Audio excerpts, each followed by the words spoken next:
We continue with cross product, still under cross product. Okay, so basically, in cross product, because the result is a new vector, okay, you can actually calculate the magnitude, right?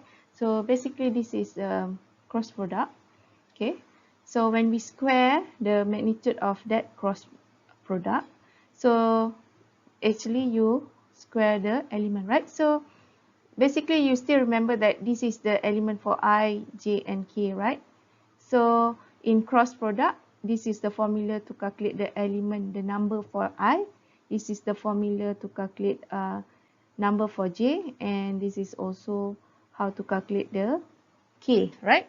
So basically when you expand this the bracket, the one inside the bracket, the element inside the bracket, and you simplify, okay, expand and then also simplify, you will get this. Okay, you can try, right? So expand and simplify will get you this equation here.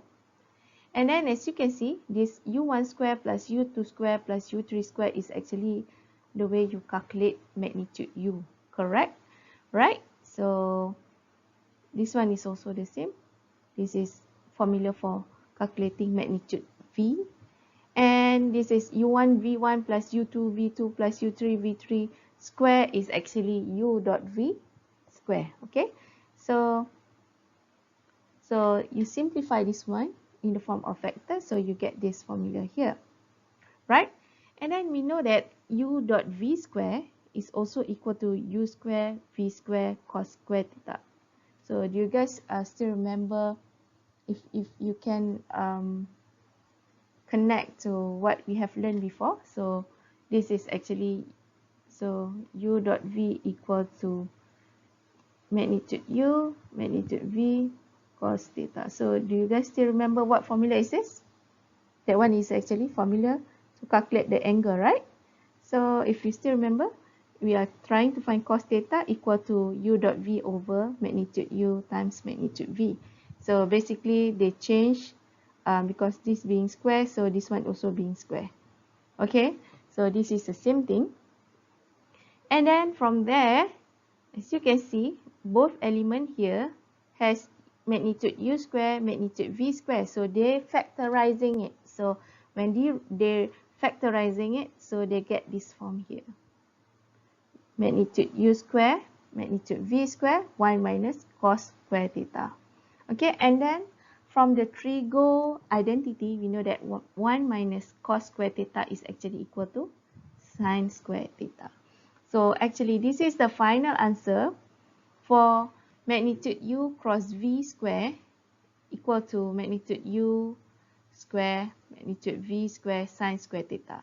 Okay, so if you simplify these two equations, you cancel the square, you will get this, the one inside the box. Okay, so magnitude u cross v is actually equal to magnitude u times magnitude v sin theta. Okay, so basically this is proving of how they get this formula in the box. Okay, so you don't have to memorize this one, but at least please try to understand how they get this from magnitude u cross v square until magnitude u square, magnitude v square, sin square theta. Okay. Okay, so from the figure, we can see that the magnitude of the cross product, so basically magnitude of the cross product, is the area of the parallelogram of which arrow representing the two vectors are adjacent side. Okay, so basically the formula that we just showed us now is actually also equal to this area of parallelogram.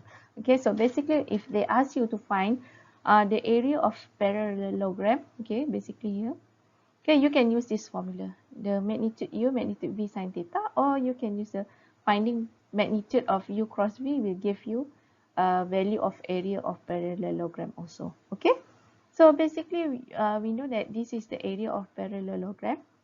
So area of triangle also can be calculated by using this area of parallelogram. Means you divide half the value of this area of parallelogram and you get the value of the area of triangle. Okay, so this one also you have to memorize the formula. Okay, so this formula will not be given to you during test or exam, so you need to memorize this formula. Okay.